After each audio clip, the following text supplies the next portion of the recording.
Hello, everybody, and welcome, welcome, welcome. Thank you so much for being here with us tonight. I'm very excited. We are joined by two special guests on this lovely Thursday evening. First, we've got Beau, who is a producer at Nightjar, and we've got Emma as well from AIE Canberra. So thank you both for being here with us tonight. Before I hand over to you, Emma, I will just say to our audience, for anyone who has questions throughout tonight's live streams, please feel free to pop them in chat, and we will do our best to get them answered. But I'll be doing the back end, so I'll hand it over to Emma and enjoy everybody.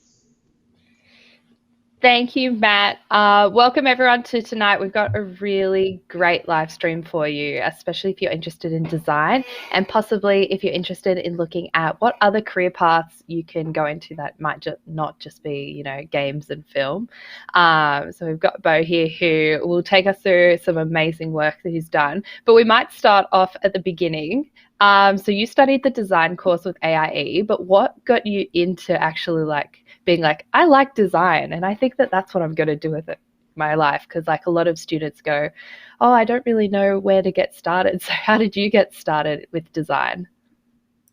Yeah, getting started, I guess, is always a hard thing because I grew up in Tasmania too. So the idea of actually being able to create or work on video games, I guess, is something that's very alien, especially down there. I think it's very much expanding upon the tech scene now, and Tasmania's starting to become almost like a little hub. But back when I was in high school, it wasn't really something we thought about until we actually saw at a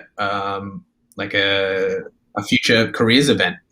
So that kind of started thinking, oh, this is actually a real thing, because I really did enjoy, English communications and how perhaps more literary art, writing explores themes or how it guides users along the place. And obviously I enjoyed video games, and I was also fond of, graphic design and art. So it kind of all came into the one thing where I thought, oh, this is actually something that kind of ticks a bit of all those boxes.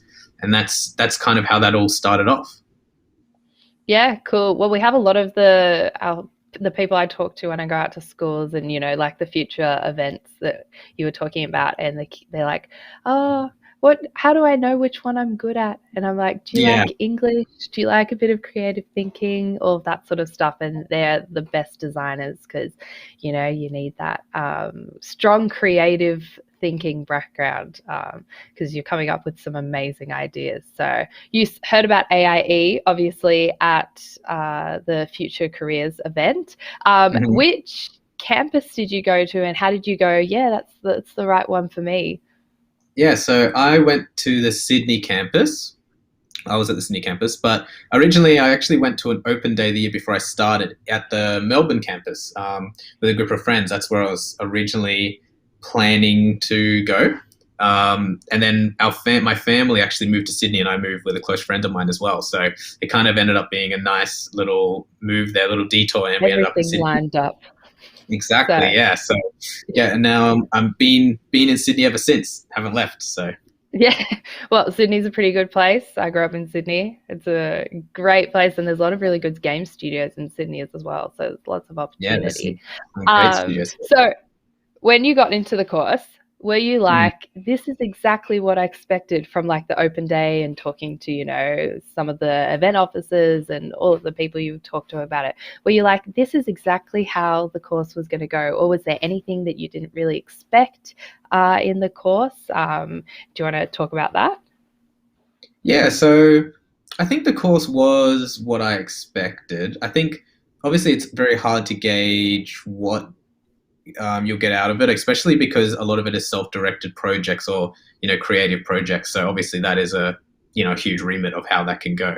I think the biggest thing that was, I guess, not a surprise as much as nice segue, was our major project, is what's on the screen now. So the major project, I feel like that was the thing that I really engaged with because it really did emulate a real world scenario. We had, a whole team, a big, pretty big period of time, whether it was 4 or 5 months or so. And it was very self-directed. And with us, I had a group around me that my team we all really had a similar vision of how hard we wanted to push it. And it really, I guess, that was a really positive element that I really loved about the experience. I think was just and also obviously in a place where everyone is very creatively thought, and everyone's trying to solve different problems or create entertainment in different ways. I think that's really exciting, and I think that's something that stuck with me as well. Trying to be surrounded by people within this same subset of entertainment, and just wanting to, whether it's make the world a happier place or a better place through technology. Yeah, awesome. Well, while we've got it up on the screen, do you want to actually explain what your major project was? Because I love the art style and I love everything that's going on. So do you want to explain to the audience so they know kind of what the story is and how they play it and all that? So this one, our major project for my year 2 game was called Lacuna. And we called it a cyber noir detective game, mystery game. So you played as a character, this detective here that you see, and her role was trying to solve a murder that hadn't actually happened yet. And we had some pretty cool mechanics that you see up on the screen there, where you had this kind of clue board, almost like those kind of those crazy boards that they have in the conspiracy boards. And so you kind of build up all these clues by talking to people, and you're you can ask them about all these different clues and see what they know, and you're trying to build up a case to try to work out who did it. So that was pretty epic. We had a really good run with it. We got to take it to Games Connect Asia Pacific. We were in the student showcase for that. We also got to show it at a few different conventions too, like PAX in Melbourne and Supernova and stuff. So it was a super awesome experience, and we did a lot of that with AIE with the PAX and stuff. So a super epic experience that definitely gave a lot of foundation of what the real world looks like, and what kind of level you kind of want to achieve, and it was really awesome. Yeah, no, it's definitely an awesome project. It is definitely, noir, cyber, like punk, all of that sort of stuff. You can tell just by looking at it. So you said that it was like a really good model working in a team. How many artists, programmers, designers did you have on it? Because that's always interesting to see the makeup of the group.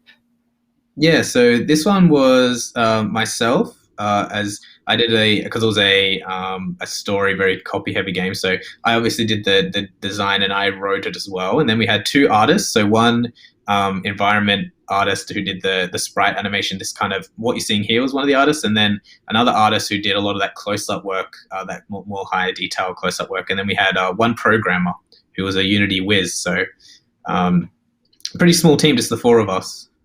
Yeah, that is a small team. We've been working with teams here lately. I think like the last student I was talking to, he had a team of like 6 or 7. So it's amazing to see what you guys got done with 4 people. So we'll move on from AIE. Obviously, we had a great time. But what was the next step after graduating? Because you moved on to Nightjar, but did you start out with Nightjar, or did you go, I'm going to look at going into games, or what was the next step? Yeah, well, I guess we were still on the high a bit from Lacuna and that game, because we were still showing it at conventions and stuff post AIE for a little bit. But actually, funnily enough, pretty much immediately after I finished up, I actually worked at AIE Sydney for a bit as a design teach aide. And so I was helping the year 2s, which was super epic, because a lot of the time I spent in my year 2, I was helping the year 1s, which for them. So then I became the official teacher for a teacher aide anyway. Yeah, so at that time, I was obviously pretty actively job searching, trying to see what positions were available, and I had a lot of friends, from conventions and etc. that were ran indie studios in Sydney, so like SMG studios and Not Doppler and things like that. But I guess I kind of found that, well, a lot of indie work is super tricky. It's a super tight team, and the times where they're actively hiring is, very rare. And obviously I wanted to get a, full-time role in this kind of industry, whether it's, obviously there's game. And then I kind of started reaching out to more entertainment fields or other different digital fields. And I found that during my time at, AIE and doing the major project, I felt what I was really strong at, what my skill set really lied on, my soft skills was around people and helping people, helping facilitate people, being that kind of connection between the different teams. So a lot of the time a lot of my time on Lacuna was working, getting the art team and the programming team to how, kind of being that, I guess, the glue between to try to get everything moving between those two. So I started looking at, producer and product lead and management roles. So that's where I saw that there was some really interesting, different work going on, especially in Sydney. Sydney's really, really popping up with that kind of scene. So actually, funnily enough, Nightjar was one of the first I applied for. So I was pretty lucky. I had a pretty cool portfolio seeing with that game. And so I reached out to Nightjar and I got hired. They said they had a studio puppy, so I was immediately directly engaged. Yeah. Well, Sydney's got a puppy on the campus at the moment, and I'm so jealous of it. I would like a Canberra puppy, please. I put that in my next staff meeting as a suggestion for the campus. So very important. Very important. Exactly. But yeah, so I've been at Nightjar ever since 2018. I've been there. So what role did I miss it? What role did you start out in? So I was, my first role was a junior producer. So I was under the wing of the head of operations there. And I guess for the first, because it's Nightjar, we started, when I first started, we were a very small team. We're a startup. So I guess I wasn't thrown in the deep end, but I was very quickly starting to manage some pretty large scale projects. We do the Vivid website every year. And so I guess my first big project was, being a production lead on the Vivid website, the engineering side specifically. So it kind of started, as the junior role, and then now kind of moving up to become, the more product lead more on the technical side. So I work a lot with the web developers and try to, facilitate and a lot of, sprint planning and agile kind of stuff. So super cool stuff. And some of the stuff that's on screen, that's some of the websites that we've worked on. So we've done some pretty awesome work. Well, there are awesome work. And I mean, I think we were talking about this just before the live stream started, but Vivid is obviously a really awesome thing that Sydney runs every single year, and it's so interactive. So having a company that is like, their website needs to look very interactive to sell the brand. So having all of that, having you as a designer with that creative thinking helps actually build that brand that the company's trying to go for. So you're working at Nightjar, you're having a great time. What is a day-to-day run through of what you are working on currently? Yeah, so I guess as a producer, you kind of wear a lot of different hats, and it's a lot of juggling. So I guess a standard day, there isn't too much a standard day. I think the main thing is at all given times, you want to make sure that so this is a bit confusing, but the designers in the team, so there's more like UX designers and website designers, so it's a bit different from game design. But in our field, the designers in our team and the developers, that they're at all times, I guess, enabled to be able to do their work and work together and have what they need. So I guess the first part of the day we do a stand up, making sure that people know what's happening, or feel that they're capable of working on their day and feeling inspired or things like that. And then a lot of my role is about liaising with the client. So we do client work, and that's how we do our websites for and things like that. So working with the client to making sure that all of their needs and their stakeholders are all feeling engaged and happy. And then obviously a lot of it's protecting the team from external sources. So making sure that if there are client requests, we want to have this web page, that it's the team isn't sort of just getting, I guess, hammered with different requests or different change requests. So it's kind of juggling those two sides of, obviously we want to be able to meet deadlines and stay on scope, but then we also obviously want to have an epic product at the end of the day. So, and keep the client happy and make the client feel like they're really getting something that's really amazing. So I guess that's kind of the main thing of the day. I'm deep in Jira a lot. I don't know if Jira is kind of the big player in terms of production management. But I guess it's a lot of just making sure that things are covered, and working with the different teams to make sure that people have time, to really dive deep into what they're doing and ensure that they can meet the business goals, I guess. Yeah, and how helpful were the skills that you learnt in AIE are to this role? Because a lot of our students now do like UI UX designing, Yep. so to think about that and put that into their games as well, and they have to do a lot of scheduling, which is a lot of production management and all of that sort of stuff. Are there like parts that you are like, if you're thinking about looking at another part, like another thing that's not just games, like really pay attention in this part that you'll be learning for the designers who are currently studying? Yeah, well, I think all of this information is translatable in some way. It might seem like you're just learning something specifically, but there's always different information you're learning from it without potentially even realizing. So I think definitely UX and UI design, even if you don't feel you're talented for example in rolling out something, it's more the thinking and the process. I think process is a really big thing.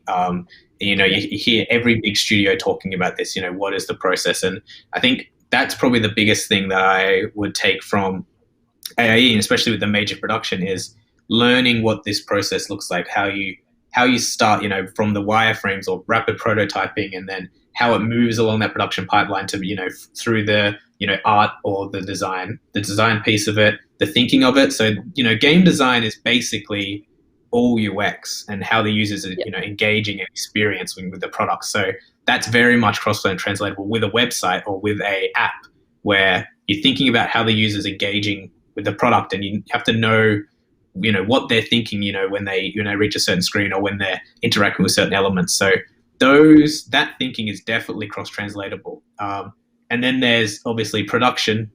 You mentioned production. That is one of the game design and production is the course, and I think that is something that I would recommend to seek your teeth into as well. Try to learn Kanban. I'd recommend reading into Kanban, or asking your teachers about Kanban and Agile. They're both super hot topics right now. Every big agency or company around the world, they love these terms and they love these methodologies. So I think if you have a foundation of that, and look even potentially look into more of that training down the line, or trying to implement with potentially in your own projects, whether it's with a team or even by yourself, that gives a really great foundation to be able to say when you're at a job interview, that I've worked within Kanban before, or I've worked within Agile. Here's the process that I took. This is what went right. This is what went wrong. And I think that would be the kind of really big things that I think really helped me move into a very different sort of digital workplace. Yeah. Well, we were seeing a lot of the projects, and you mentioned Vivid before. Is there a few projects that you could possibly talk about that you've worked on, and kind of like how the process that they kind of like came to light with all of that sort of stuff?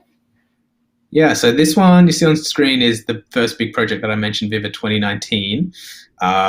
This is a bit of a compilation of everything. So yeah, Vivid's a big one. That's one of our really big projects every year. That's obviously a huge website. There's 400 plus events, and there's a lot of different stakeholders. And we work with Destination New South Wales, which is the government agency that handles all the digital kind of media that's put on display in New South Wales.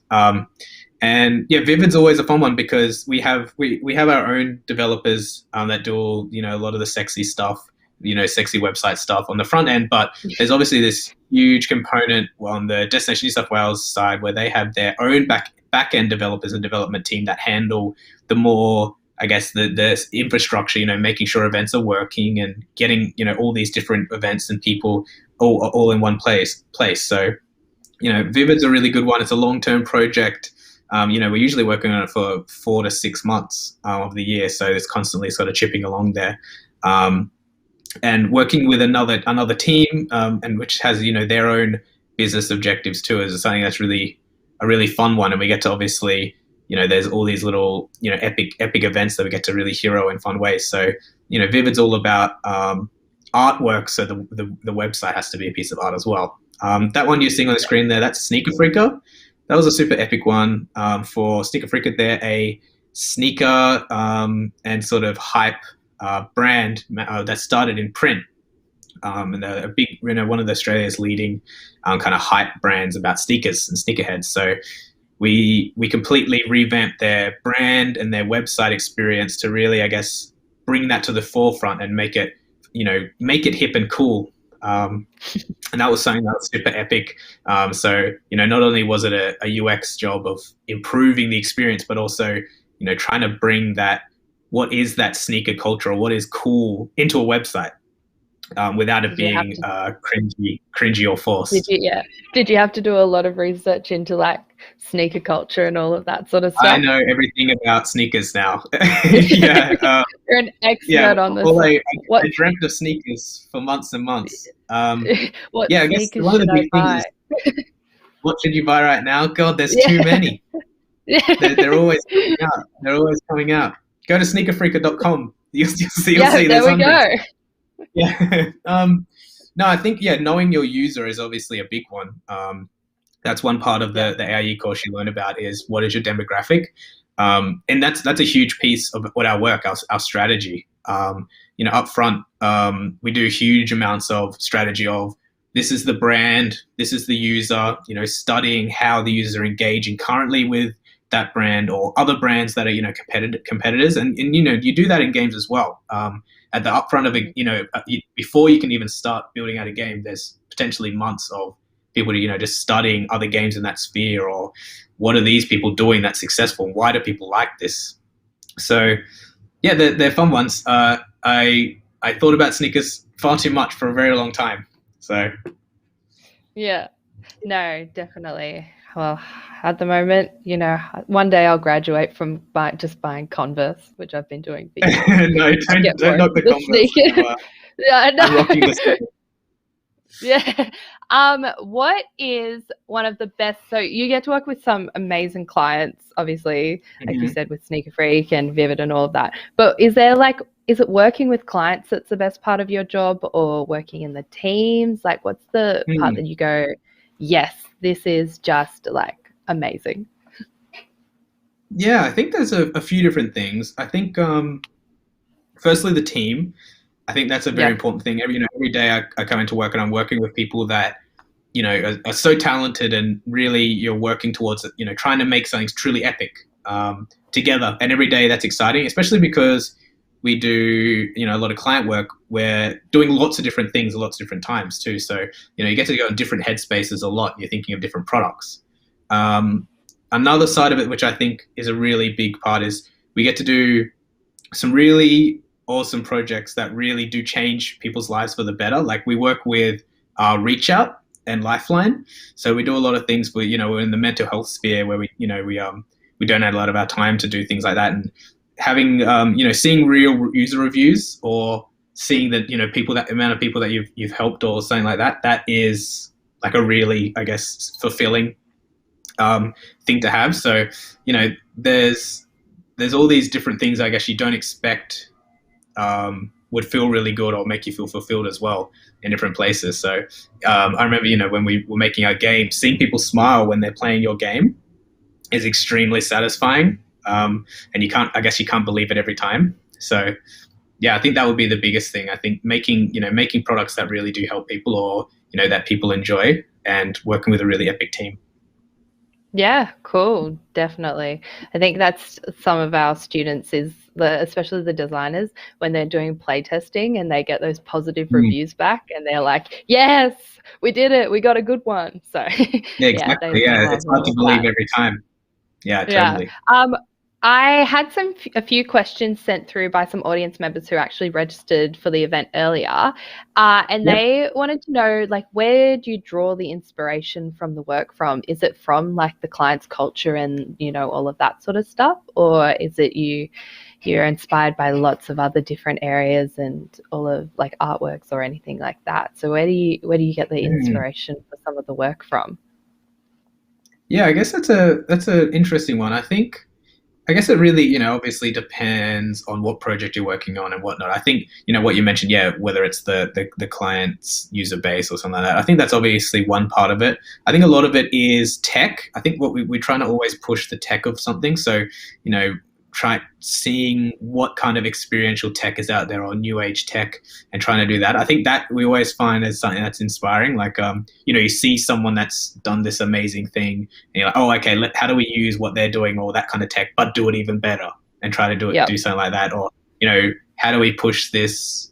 One of our clients is Queen Garnett, which is just, they're a plum company and they have some different, drink. So, how do we just blow that whole sphere out of the water where, it's just a plum website and, we've really just pushed it. So, I think that is kind of, it's really just, I guess, challenging ourselves. I think that's probably one of our biggest drivers is, challenging ourselves and then going up, punching up. We're a small studio, but we kind of want to, stick it to the man kind of, I guess, thinking and that's, I guess, a big part that inspires us as well, I think.